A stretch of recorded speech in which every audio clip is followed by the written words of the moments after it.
Good evening, everyone, and welcome to this virtual panel discussion titled Achieving Optimal Financial Compliance in the Logistics Sector. Well, to set the context for our viewers, the logistics sector is the backbone of manufacturing and trading activities and has a pivotal role to play in developing economies like India. Now, the government has often stressed on the importance of robust physical connectivity to meet the growing levels of consumption and demand, and of course, in achieving $1 trillion economy. In fact, the logistics industry in India is projected to grow at a CAGR of 10.7% between 2020 and 2024. Now, the tailwinds in favor of the logistics industry include a boost in e commerce and growing popularity of same day or next day deliveries after the pandemic, which have resulted in a surge in the number of packages changing hands around the country and overseas. But from a financial management perspective, GST has given a major fillip to the sector and will expedite faster conversion of informal logistics setups to formal ones, and it will also speed up freight movement at interstate borders due to the dismantling of checkposts. Now, with the introduction of the e-invoicing system, compliance procedures have also been significantly improved. Amid all these developments, embracing the power of technology can not only help the industry attain a greater level of financial compliance, but also reduce many significant operational inefficiencies. So, today, let's hear from top voices in the logistics industry on how to use the power of technology to achieve these objectives. I'm your host, Gautam Srinivasan, and joining me on the panel for this episode are Deepal Shah, CFO at All Cargo Logistics Limited, Mukul Gupta, CFO at Om Logistics Limited, Parthasarthi Rangachari, Director for Finance and Administration at Hellman Worldwide Logistics, Anand Chand, Group CFO and GM for Corporate Services at TM International Logistics Limited, and Swaroop Rapaka, Director of Strategy at Clear. Thank you, everyone, for joining us on this talk. Let's set the tone of the conversation by getting an overview of the financial management landscape in the logistics sector of India. So, Swaroop, we'll start with you. Could you shed some light on how you see the compliance landscape changing in India, considering all this demand which is expected to come rushing back now that we're looking forward to a post-pandemic world? Very much, Gautam. Yeah, I think we deeply observe the compliance space here, right? Both from an angle of how our companies evolving from some of these compliance trends, and how do we better build products and technology capabilities to better serve them. And my point of view is we see three broad trends in compliance, right? The first broader trend is compliance is one space where the government is actually ahead in adopting technology, right? As opposed to some of the many other government departments. What this has led to is there is compliance and supply chain as two isolated concepts that existed earlier. They're now deeply merging together, right? Earlier, all you needed for any enterprise to be compliant, right? Whether it is logistics or any other company, was you, your, let's say, your tax auditor and your data. That's it, right? Now what's happening is there's your entire ecosystem has to be compliant, and that the onus of that is on the enterprise as well. Any of the vendors not being compliant directly hits you in terms of input tax credit or TDS or whatever. If your customers are not compliant, it will, and their, let's say, GST etc. gets cancelled, that also hits you, right? So those are very deeply integrated now. And logistics, in fact, is part of the supply chain for a lot of the other companies, right? For a lot of customers of a lot of companies that are present here. The second thing is the government is becoming a lot more stringent, right? Because there is technology adoption and this technology adoption at scale, the government is becoming a lot more serious about optimizing for their revenue, right? This is essentially their revenue. There are a lot of technology-led interventions that they are now doing, which are hence a lot more objective as opposed to being subjective, but they can be done at scale, right? For instance, the third piece we're seeing is a lot of systems are coming together, right? They're adopting technology, and they're not only adopting technology in silos, but they're also adopting technology at scale more broadly. You've already seen GST and e-invoicing systems coming together.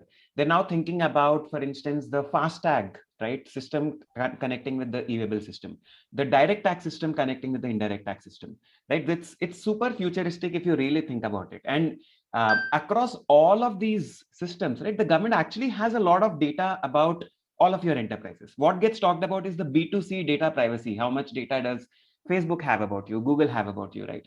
And hence their privacy implications. But imagine the amount of data that the government has about you. They have enough to almost build a shadow PNL for each of your businesses. They know exactly where your goods are supposed to be. Everything that's possible to be there, they already have it, right? Which means there is a very limited scope for errors. You need very deep compliance intercoupled with technology to be able to navigate the future. Right? We've a lot of CFOs that I ask, the forum is usually split. Is the government done in terms of the amount of technology that they can leverage? My point of view is very strong. They're only at the cusp, right? They've only maybe done 5 to 10% of the amount of technology adoption that's possible, right? And for that 5 to 10% itself, a lot of enterprises are playing catch up. Now imagine if the government takes this to a full 100%. Right? You have to be proactive and at the forefront of adopting technology. Otherwise, you'll always be playing catch up. Absolutely. And that's unique in a situation where the government is way ahead in terms of knowing what the enterprises are doing, and the enterprises are playing catch up to make sure that they are compliant. Let's expand on some of the points that you have mentioned, Swaroop, with one of the finance leaders we have. Deepal, in your opinion, what are some of the major shifts that have taken place in the logistics sector over the past few years, especially when it comes to compliance? And as Swaroop said, the government has just scratched the surface, 5 to 10%. When the government takes it up a peg in terms of technology adoption to make sure that compliance is right, how do the private players respond? Your thoughts on this? Yeah, thanks, Gautam. And I think Swaroop touched upon very important points here. I'm sorry that it will be a little lag because I'm still on hotspot. I have not got my electricity back, but just so the major shifts that we need to understand, one is the entire landscape over the last few years in logistics has changed quite a bit, and beneath the surface, a lot of changes have happened. Originally, if you go back a couple of years back, logistics in India, more particularly, was extremely fragmented, unstructured. And what we are seeing, most particularly after the GST rollout, we are seeing a lot of large players from small regional players. We are seeing very large structured players coming into play. That obviously that changes the landscape because they believe in a lot more compliances. Large companies like us, we are highly compliant. Now, how does that change? That changes that if you are compliant, then most of your service providers, because it's a whole supply chain that you're talking about, everybody kind of ends up complying. So that's a huge structural change, that has actually begun, and much of this is being pushed by GST, and I would say that from government side, I think there's brilliance in terms of adoption of technology. I'm going to digress a little bit, but just look at the vaccination thing. I think we have leapfrog against many of the countries in terms of how we're getting the certificates or how we're registering for the vaccination. So I think government has leapfrog as far as adoption of technology is concerned, and GST is a life example. I'll touch upon. Coming back, to the main point in terms of shift, yes, I don't want to take away more time on this, but because it's getting more and more structured, larger players are coming in. We see that the entire landscape, both in terms of compliance and in terms of operating, has undergone significant change, and I see it coming at a much faster and much bigger pace. Last part on the warehousing front, like on the domestic front, this is one last piece on the landscape change. Way back, we used to have any kind of warehouse. After the GST, everybody prefers a very large A-grade warehouse. The quality of the warehouse, a lot of things have changed. So in summary, I think a lot of changes over the last few, major shift in terms of how the industry is moving in logistics is what I would say. All right. All right, let me get in Anand to respond to that and take the discussion forward. As Deepal said, GST has been a game changer for the logistics industry, and we see players are now free, Anand, to make decisions on supply chain management based on operational efficiency. So, what are your thoughts on this? More working capital back in the hands of the company. What measures work now? Yeah, so thanks, Gautam. And Deepal has touched quite an important point that GST is bringing a very important change. And as we know that logistics plays a pivotal role in the economy, development of the economy. And it's very, very important, that pre-GST, there were taxes, more than 16 different taxes, which all have been, sort of compressed into one. And earlier, the decision to have the warehouses, were based on the taxes benefit. So multiple states used to have, warehouses. So all is now gone, and based on the, incentives of the, of efficiency optimization, that is now helping to decide on how to have the, businesses can take a decision based on that.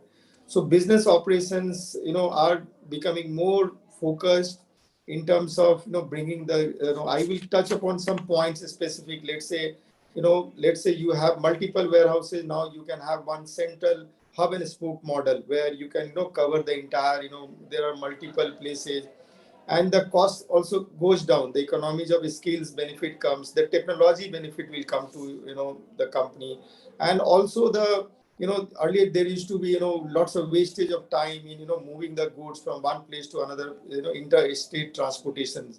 So GST, in my view, supported by the technology, as Rupal said, that it will be a good thing for the businesses to take decisions, and bring efficiency, pass benefit to the customers, and lots of optimization can in terms of working capital. Earlier, now there is a complete pass through. You don't have to block the funds. So which was the case in pre GST regime. So inventories can be controlled. You can make a good forecast. So you can have modern warehouses. So third party logistics can go up.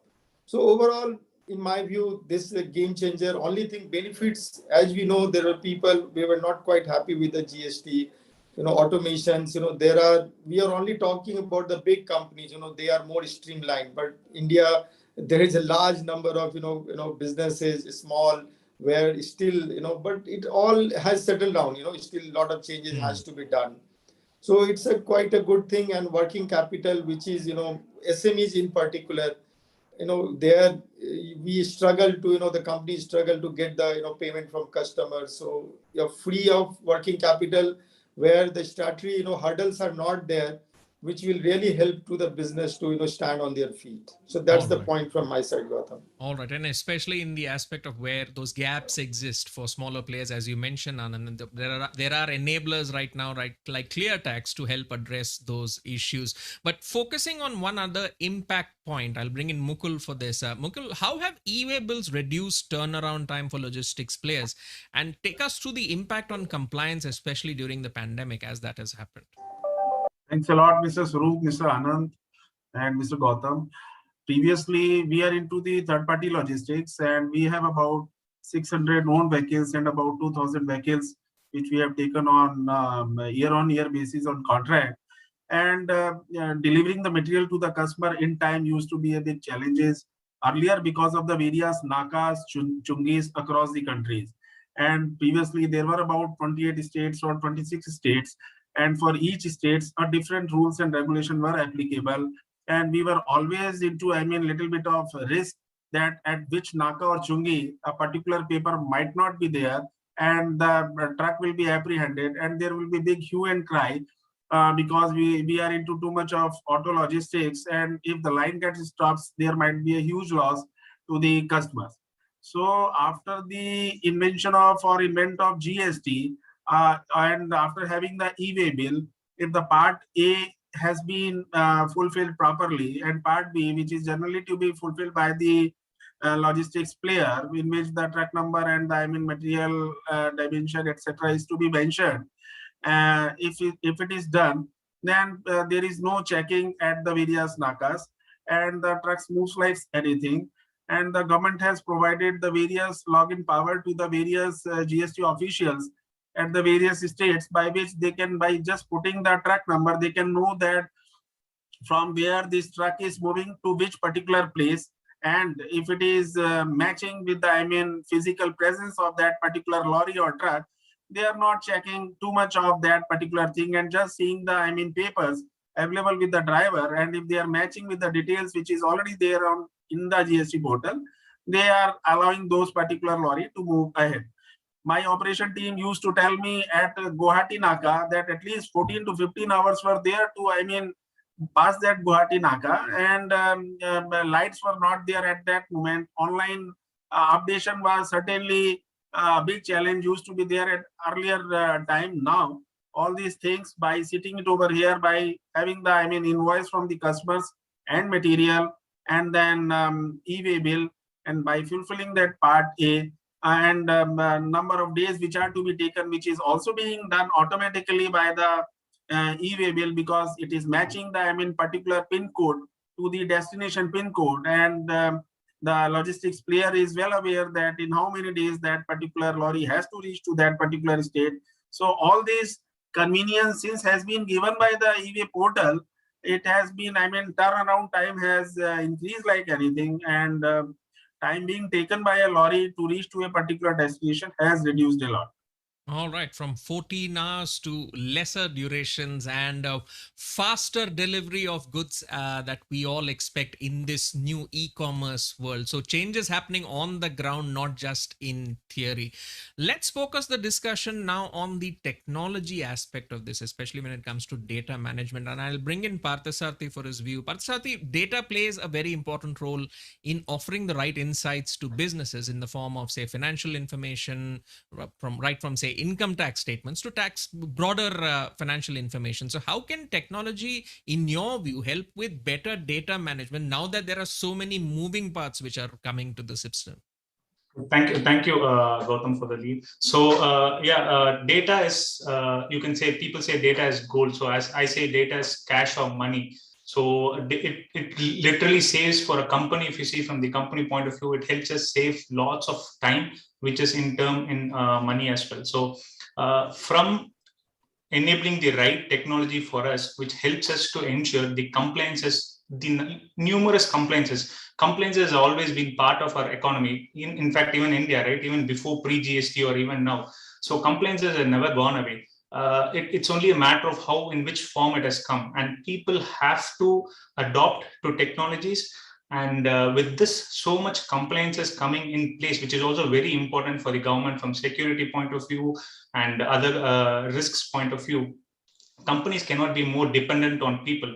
So with this scalability and the number of compliances which the government expects from the companies, people have to implement good technologies, which helps like ClearTax as partners or other partners who are there, like the Big Fours, bring in lots of good technologies, use of artificial intelligence, machine learning. I presume like now big companies, 80% of the companies have almost implemented all the important digital technology which is required to handle all these sort of compliances and not dependent on a single person in the company, which will literally be a very big showstopper for the company itself.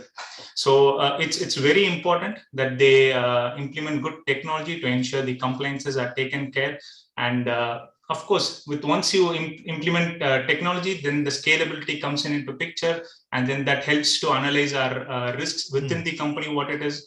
And we can be, when government is going at this speed of complaints and other aspects, we can also try to catch up with them and go as fast as possible along with the government to ensure we respond quickly to them as well.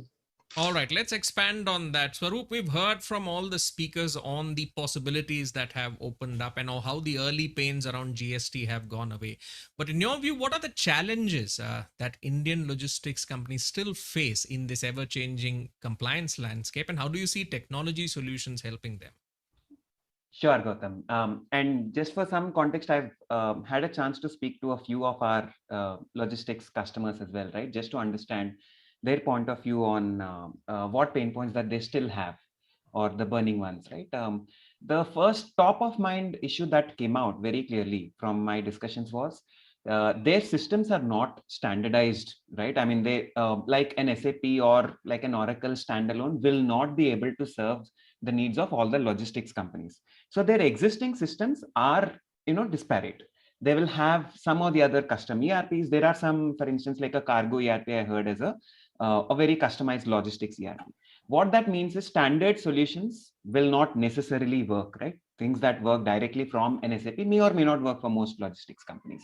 And hence what happens is a lot of the teams in their company end up spending a lot of time on transforming data, right? Basic data transformations to ensure the data that is in their multiple systems has to be extracted, like from, let's say, 3 to 4 systems, and then modified in order to be able to read by, let's say, the government systems, right? So that is a very time consuming activity, and also very error prone, right? Which is a huge compliance risk.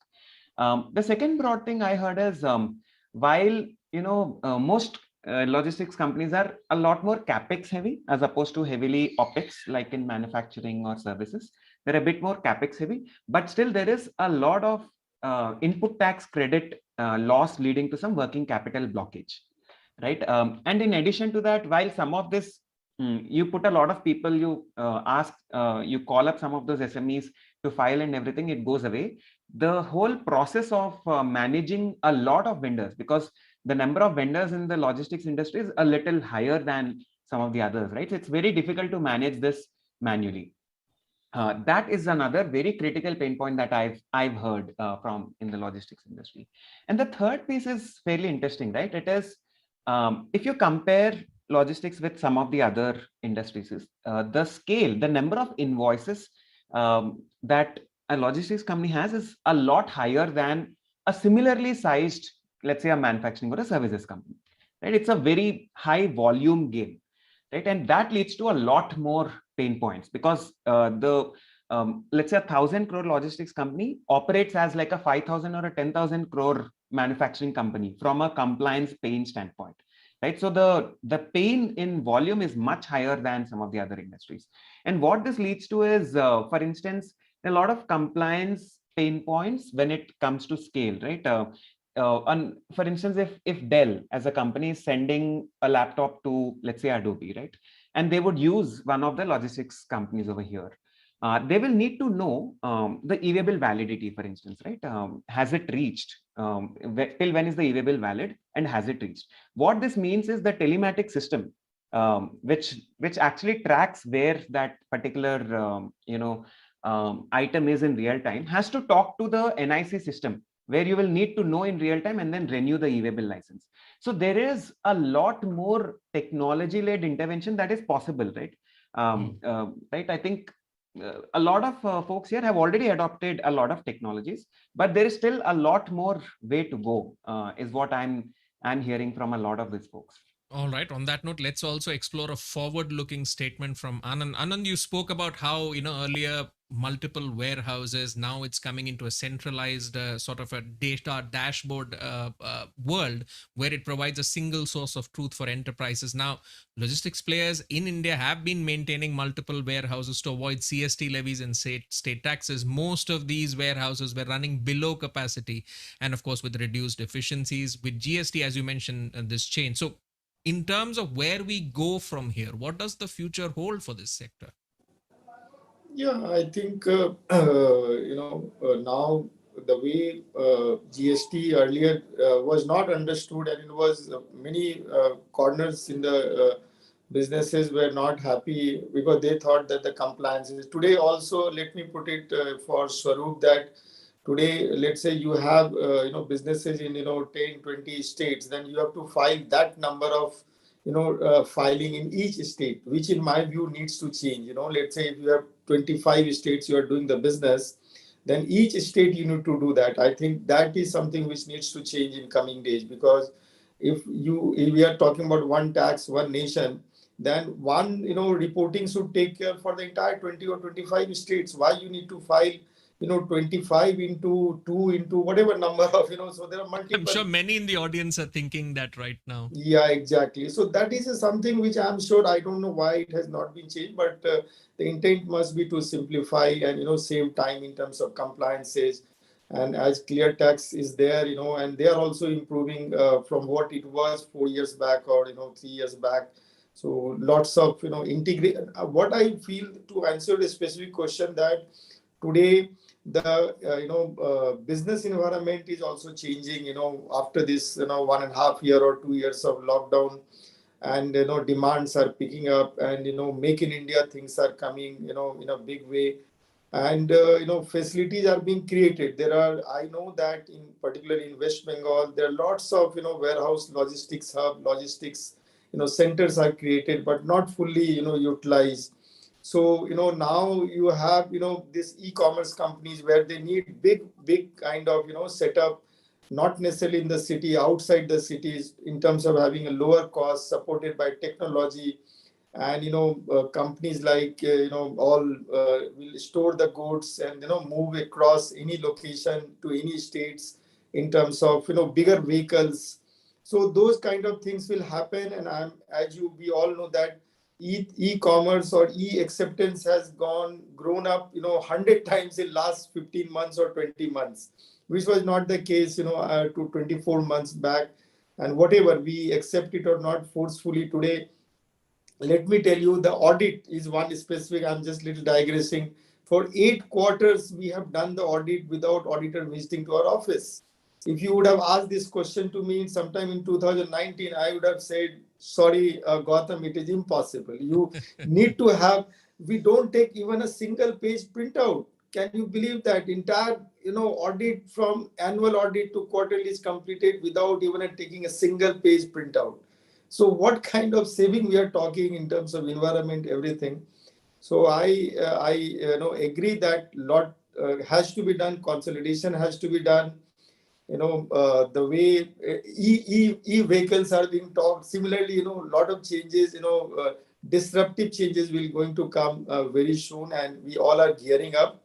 And thanks to forceful, what should I say, not by choice but by force, management, the employees, and everybody is taking the challenge, supported by clear tax. And there are many companies which are coming up and to do the support to the business. Absolutely, Anand. The exponential change in the compliance, as you said, virtual audits. Who would have thought about it, 2 years back, and seen that could be something which could become the new normal for enterprises? In that context, Deepal, how are you leveraging technology to reduce your tax compliance burdens? As Anand said, 2 years back, we wouldn't have thought a virtual audit would be possible, but here we are. So in terms of the changes, what's happened? So thanks, Gautam. I think everybody has realized that the cost of compliance also has gone up, and the cost of non-compliance has gone up very significantly. So for all companies over a period of time. So also what we have to be cognizant of is that scale and complexity is also gone up. Okay, and unless and compliance is something which you cannot get away with. You have to comply. All organizations, this is mandatory, and this is not negotiable. So keeping all these factors in mind, I think technology is the only answer through which you can actually make sure that you are compliant, you don't miss out things, and more particularly you're extremely efficient in like Swaroop said, managing your working capital, managing your input credit, and many other things in GST as well. So on a compliance front, there are two folds. One is the taxation, and one is the non-tax compliances. So in both cases, we do adopt technology. So in case of non-taxation, also there are a lot of compliance requirements across many of the whether it be labor laws, whether it be warehouse related regulations. We have developed a compliance software where it kind of reminds you on a regular basis. It kind of nudges you of the compliance requirements. So that becomes more automated, and people who are at the ground, they are cognizant, and they get reminders to make sure that this compliance is done. And if it's not done, it's escalated. So that's how we manage the non-tax compliance. Tax compliance, of course, I would say a lot of, so both from a income tax perspective and from a GST perspective, now there are several service providers available. I think like ClearTax, Swaroop right here. So wonderful services by a lot of GSPs, which kind of plug and play with your, like Swaroop very well mentioned that, all your large ERPs typically wouldn't have a proper solution, a customized solution to deal with this. So we also kind of use the GSPs and service providers as a plug and play, and it works brilliantly well. And I would say for all, whether it be returns, whether it be reconciliations, and the data. I mean, with e-invoicing happening, with the GSTR1, 2A reconciliation, many other things, it's becoming much more easier with technology. I mean, imagine, you were to do a GSTR2A reconciliation without technology. I mean, practically it's impossible considering the scale and complexity. So I think technology is, it's not an enabler, it's a necessity. And that's where I would pause. I think that's the most important statement that I can make, that technology for compliance is no more an enabler, which was once upon a time an enabler. I think it's more of a necessity now. All right, That's where not I would optional, but necessary for technology, especially when it comes to compliance. And you hit the nail on the head on a very important point also, that the broader ecosystem enables you to have a sort of a plug and play system. And it's not just one size fits all. While that is still an option, you still have such a robust ecosystem of service providers where you can pick and choose what works for you and use it. In that context, while Swaroop had listed some of the challenges, I want to bring in Mukul for his point of view on, what have been the major bottlenecks in their tech journey, especially when it comes to financial management. So Mukul, what would be some of the areas which still need to be addressed, especially from, the tech journey perspective? As rightly said, by Mr. Deepal, that, and Mr. touched upon by Mr. Swaroop also, considering that 28 states and having a pan-India operations, and now GST, one nation, one tax, although it is being said, but for each state, a separate return is required to be filed. That too on a monthly basis, 3 returns are there. First of all, payment of GST, and then statement to be finalized and to be filed. And that too on a, 12 months, 28 by 2 into 12. And then further, form number 9 and form number 9C, the annual return. The work has increased like anything. Previously, the banking, insurance, and telecom and logistics industries were not touched upon, and they were allowed to have one consolidated, one centralized registration by which they were able to file one return at one particular place for all the branches wherever they are working. But that thing is now not possible in this new GST regime. So what you have said, that bottlenecks, that in 2017, June, July, the GST came into existence, and we were having huge number of customers, and we were having a huge number of vendors also, because as touched upon, logistics is a place where lot many vendors who are into the unstructured space, and lot many customers who want their logistic partner to be fully and legally compliant. So there was a big challenges to match the expectation of both the parties, to tell to our vendors that please get yourself registered, and fulfill the expectation of the customer that you get your registration at Chennai rather than at Bangalore or at Delhi, so that we can claim the input tax credit in that particular state where we have a huge amount of input tax credit, where we have a huge amount of output tax liability, so that we can set it off, and to match it with our IT system with the help of IT department. That used to be a big bottleneck, and to do it, that was a big challenge as far as me is concerned. And further, there were the internal customers who were after the accounts and finance department to fulfill the need of the customers and to match those requirement and expectation was also a big challenge. As far as the bottleneck as on date is concerned, there are the big penalties being imposed by the GST department if the lorry is being apprehended. A huge amount of tax is being charged as a penalty by And further, sometimes it is 100% of the, tax amount. And in case that receiver and the consigner and consignee is not present, then it has to be settled by the logistics player. And in that case, the penalty amount is further higher. So one more point which I will like to touch to bring all these partners in this particular sector into the GST regime. Government has come out with a scheme of forward charge mechanism where vendors can claim the input tax credit by charging 12% of tax from their service recipient. The purpose of the government was to bring all these chain into that particular thing so that the seamless credit is available, input credit is available to each partner.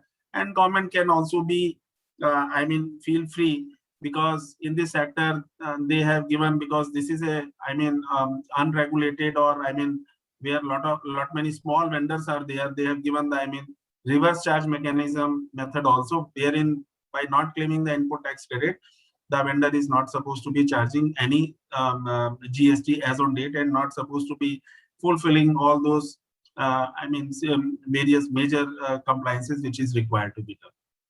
All right. Now, as we head to the last leg of the discussion, I also want to hear the perspective of, from intranational to international logistics. Parthasarathy, I'll bring you in on this aspect. India is emerging as a major trade hub. Volumes are going up, but there are tax implications on trades as well. And of course, change in regulations come in. So when these changes come in, when it comes to regulations, how can they be integrated seamlessly with existing softwares? As Deepal had mentioned, that they like the fact that it's now a plug and play universe. So what's your experience like? So with so much regulations which coming in, I think most of the pain points have been covered. And when we are selling India as the next big thing from PM to whenever he visits all the countries or any stage where he gets, it's very important we give the right playing field for all, whether it's an international player who wants to come in, or it's the local MSMEs who say contribute 30% to the GDP. So all people have to be taken care in this arena, and to do that, you cannot have so many complications or so many different aspects, these pain points, which I think when GST was implemented, it was a big game changer. When e-invoicing was done last year, yes, it was a big game changer. But I think we'll have to move on, because the government themselves are leapfrogging big time in technology and the compliances which they require. But the other people, to catch up, they should also become enablers to ensure there is a level playing field for everyone, to ensure that they'll be able to come and complain, they are willing to come there and do business here, basically. So if technology, how we can use technology, they should start revisiting the compliances, not think from the mindset of, yes, people are going to make mistakes, people will not do their compliances proper. I think that's how initially probably the whole setup was, I think, because that's the reason why still the number of compliances, the monthly returns, the quarterly returns, which I think many of them have highlighted very clearly. So these things have been keeping in mind that mindset. I think that shift also has to happen when technology goes to this far. I think even the shift of like other foreign countries, like other nations, where they trust the citizens, they'll do the right things, right? So they'll have to start trusting the citizens, and then give up far more compliances away, take away that, and then bring in more trust in the people, so that the MSMEs also, once you give them the platform to enable and come forward, they will start adopting technologies. They'll come under the tax net, which Swaroop said in the beginning, that this is mainly a revenue for the government, basically. So these people will come under the tax net. They'll get the confidence of those MSMEs and then come in. And also the other bigger players who wants to come and invest in India to become the main hub to replace probably China or the other Asian countries right now, where we are getting more businesses from whatever fiasco happened in the last 1.5 years or so, basically. All right, a very important point that you mentioned, because at the end of the day, it's trust which leads to simplified systems, which leads to improved compliance. So let's hope we head that way. But as we wrap up this discussion, Swaroop, distill the key talking points that we have discussed. As I mentioned at the start, the logistics industry in India is projected to grow at a CAGR of 10.7%. So yes, the future does seem bright. But in this context, how can technology solutions power this growth and help achieve optimal financial compliance? As you said, it's a catch me if you can. So how do we go about it? Sure, Gautam. See, we believe the role of technology in compliance is going to evolve in three waves, right? In three phases. Logistics as an industry has actually been ahead in adopting technology as some of the other industries, right? But still, they have not fully reached the full digital maturity that they could, right? There's still a lot of, maybe not low-hanging fruits, but slightly above the tree, right? And the three waves or three phases that we see is first is basically a software-led compliance where you leverage, instead of directly leveraging the government utilities, you have a layer on top with better user experience, and you take the help of AI-based reconciliations and better user experience for G1 to G9 filing, etc. Right? That's the basic first wave, which I'm sure a lot of logistics companies are already doing.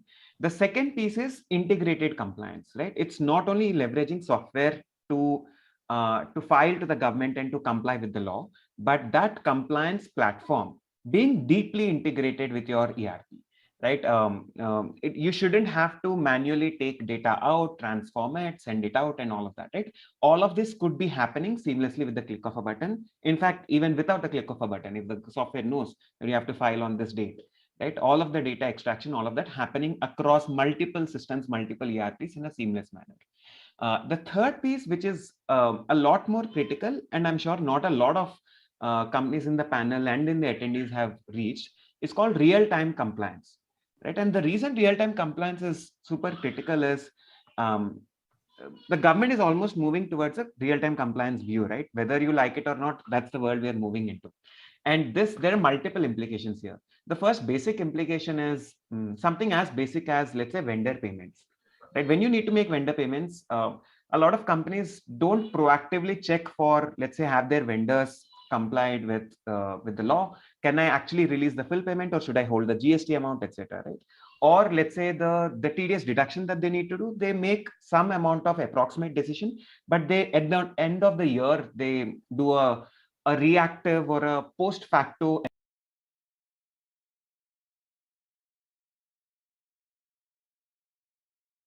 payment, right? Or something like, for instance, invoicing is already compliant in real time now, thanks to e-invoicing, right? But going beyond e-invoicing, what happens when e-invoicing has been introduced in a lot of other countries, right? Is something like early payment programs and invoice discounting type of use cases open up, right? Earlier, it used to take, let's say, a month for you to arrive at a source of truth on what the invoice value is with your vendor, right? There is no time to give a discount on that particular invoice. Now, because every single day you're able to close your, let's say, invoices per se, right? Maybe not the full books. You're being invoice compliant on your sales in real time, and hence you are able to launch early payment programs, invoice discounting, etc. Better deploy your capital, at the same time giving access to a lot of vendors, right? Giving working capital access to a lot of vendors. The third piece could be, for instance, a lot of partners that you onboard, right? Yes, ensuring ecosystem compliance is critical, but a lot of companies do this retrospectively. They leverage bulk tools to check compliance once a month or once a year. Moving to a real-time compliance, what that means is, anytime I onboard a new vendor or a new customer, I have to check across, let's say, GST, TDS 206, ITR filing, all of that in real time at the time of onboarding, right? If you are able to check the compliance view, that will be you being compliant real time, right? Like, for example, if you buy a SIM card, the telecom operator already checks whether you have your Aadhaar and everything, right? Similarly, if your enterprise gets impacted by your partners not being compliant, that means you have to almost behave like a telecom operator. When you onboard itself, in addition to doing like a credit check and things like that, you also need to do a compliance check, right? So this is the new world of real-time compliance. And the only way you can reach the real-time compliance level of digital maturity is a lot of technology-led investments, right? It's your ERP standalone may not be enough. Your compliance platform, even if you have, let's say, purchased ClearTax standalone, right? Even that will not be enough. All of this have to talk to each other. There have to be a lot of API integration in real time to be able to reach this level of digital maturity. Absolutely. And for vendors, it will result in faster onboarding if the compliance aspect is integrated real time. So everyone wins in the system. And the point you spoke about invoice discounting, that's emerging as a large category itself with a lot of providers providing solutions, which again opens up more working capital for companies. So lots of interesting developments happening in this space. But unfortunately, we've run out of time. That brings us to the end of this discussion titled Achieving Optimal Financial Compliance in the Logistics Sector. I'd like to thank all the panelists for joining us on this talk and sharing their insights. And of course, thank you to our viewers for tuning in. And thank you to Clear for partnering with us for today's session. We'll be back soon with yet another episode. Till then, this is Gautam Srinivasan signing off.